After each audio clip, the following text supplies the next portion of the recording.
आइए आइए, पानी पूरी खाइए। अरे हो चाची, पानी पूरी नहीं खानी आज? नहीं रे मोहन, अभी दोपहर होने को है। अभी पानी पूरी कौन खाता है? घर जाके दाल चावल खाऊंगी। ठीक है चाची, जैसी आपकी मर्जी। तो फिर शाम को आइए ना, मस्त खट्टे पानी के साथ पानी पूरी खिलाऊंगा। अभी शाम को कौन आएगा? ये बाजार पहले जैसा तो है नहीं। पहले यहाँ पे सुबह से रात तक लोगों की भीड़ रहती थी, लेकिन आजकल तो लोग आते ही नहीं। ये बोलकर चाची चली गई। मोहन भी उदास नजरों से देखता रहा। चाची ने सही कहा है, इस बाजार में लोग ही नहीं आते। सुबह से एक भी पानी पूरी नहीं बिकी। घर जाकर बेबी को क्या जवाब दूंगा। दोपहर हो गई थी, धूप तेज थी। मोहन भी घर की ओर चल पड़ा, लेकिन उसका दिल भारी हो चुका था। उसे पता था कि घर पहुंचते एक दफा और झगड़ा होने वाला है। सुबह सुबह सरला ने मुझे कितना कुछ सुनाया है, अभी फिर से वो सब सुनना पड़ेगा। क्या करूं, पानी पूरी का धंधा कुछ जम नहीं रहा है, पैसे भी नहीं आ रहे। मोहन घर चला गया और घर पहुंचते ही उसकी बेबी सरला ने पूछा, चावल और आटा लाए हो कि नहीं? नहीं सरला, सुबह से एक भी पानी पूरी नहीं बिकी। कहाँ से लाऊं? घर में चावल का एक दाना नहीं है। अगर खिला नहीं सकते तो शादी क्यों की थी? जब शादी की थी तब पानी पूरी बेचकर अच्छी कमाई होती थी। दोनों गायों से अच्छा खासा दूध मिल जाता था। लेकिन शादी के बाद अचानक से दोनों गायों ने दूध देना बंद ही कर दिया और बाजार में भी भीड़ कम होने लगी। अच्छा, कहना क्या चाहते हो? मैं अब शगुनी हूँ क्या? नहीं नहीं, मैंने ऐसा कब कहा? सब कुछ समझती हूँ मैं। अब मुझसे मन उठ गया है ना। पहले तो मेरा हर एक कहना मानते थे, लेकिन अब कुछ सुनते ही नहीं हो। क्यों? क्या नहीं सुना मैंने? कब से कह रही हूँ दोनों गायों को बेच दो, कुछ तो पैसे मिलेंगे। फालतू में दोनों को पाल रहे हैं। हर रोज उन्हें खिलाने के लिए घास पत्ते लाने पड़ते हैं। उनको हर रोज खाना मिल रहा है, लेकिन हम भूखे सो रहे हैं। ये तुम क्या बोल रही हो सरला? गाय माता के समान होती है, उन्हें बेच कैसे सकता हूँ? तो फिर रहो तुम अपनी गायों के साथ। मैं आज ही मायके चली जाऊंगी। कैसे जाओगी? बस का भाड़ा देने के लिए पैसे हैं? हे भगवान, मेरी जिंदगी बर्बाद हो गई है इस आदमी से शादी करके। मुझे उठा लो भगवान, मुझे उठा लो। चिल्लाते हुए सरला कमरे में चली गई। क्या करूं मैं? तुम दोनों मेरे बचपन के साथी हो। तुम दोनों को कैसे बेचूं? मैं नहीं मानता। नहीं, चाहे मैं भूखा क्यों न मर जाऊं, तुम दोनों को मैं कभी नहीं बेचूंगा, कभी नहीं। गायों के साथ थोड़ा वक्त बिताकर मोहन पानी पूरी लेकर फिर से बाजार में चला गया। आइए आइए, पानी पूरी खाइए। कुछ देर इंतजार करने के बाद एक लड़की मोहन के पास आई। भैया, पानी पूरी कितने के दिए?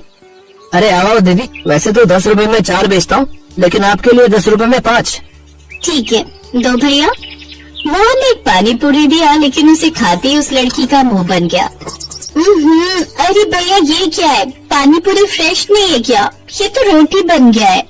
वो परसों की पानी पूरी है दीदी, 2 दिन से एक भी नहीं बिकी है ना।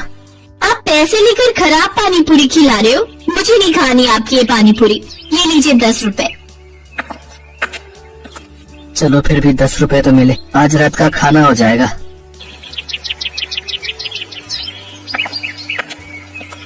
अरे अंदर से खाने की खुशबू आ रही है, वो भी मटन की। मोहन रसोई में गया और देखा सरला मटन और चावल बना रही है। ये क्या सरला, क्या बना रही हो? आओ जी, मैं मटन बना रही हूँ। खुशबू अच्छी निकली है ना? जल्दी से हाथ मुंह धो लो, खाना बन गया, दोनों एक साथ खाएंगे। लेकिन मोहन को अभी भी कुछ समझ में नहीं आ रहा था। वो सब तो ठीक है सरला, लेकिन मटन के पैसे कहाँ से आए? कहीं से पैसे मिल गए हैं क्या तुम्हें? हाँ, कुछ ऐसा ही समझ लीजिए। बहुत सारे पैसे मिले, 2-3 महीने तो आराम से निकल जाएंगे। अरे वाह सरला, तुम इस घर की लक्ष्मी हो। बहुत भूख लगी है, खाना लगाओ।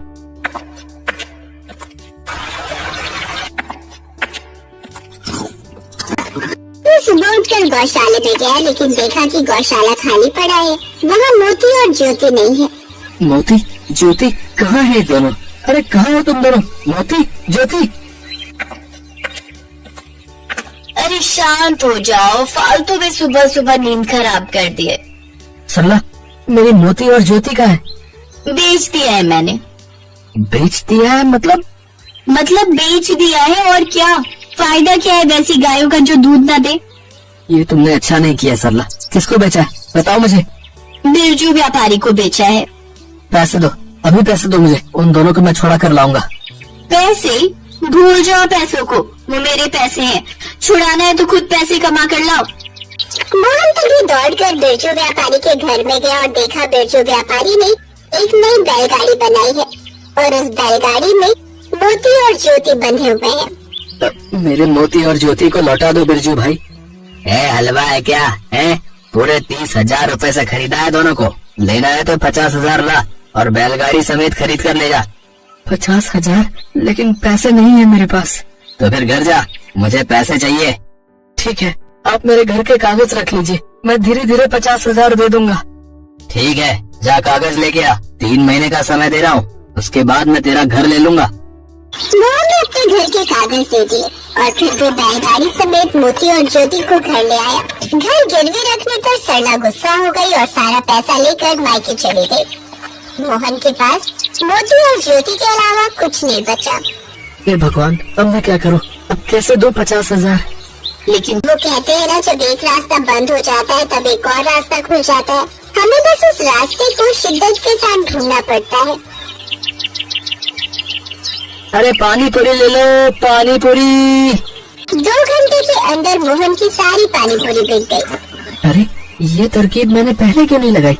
खैर, देर आए दुरुस्त आए। मोहन का ये आइडिया हिट हो गया। वो पूरे गांव में बैलगाड़ी पानी पूरी वाले के नाम से फेमस हो गया और बैलगाड़ी की वजह से वो आसपास के गांव में भी पानी पूरी बेचने में सक्षम हो गया। इस तरह 1.5 महीने के अंदर ही उसने 50,000 चुकाकर घर को भी बचा लिया और उसके बाद वो बहुत अमीर हो गया। उसकी अमीरी देखकर सरला वापस तो आई, लेकिन मोहन ने कहा, पति के बुरे समय में उसका साथ देना पत्नी का धर्म है, लेकिन तुमने वैसा नहीं किया। अब मैं तुम्हारे साथ नहीं रहना चाहता। और इसके बाद मोहन मोती और ज्योति के साथ ही खुशी खुशी रहने लगा।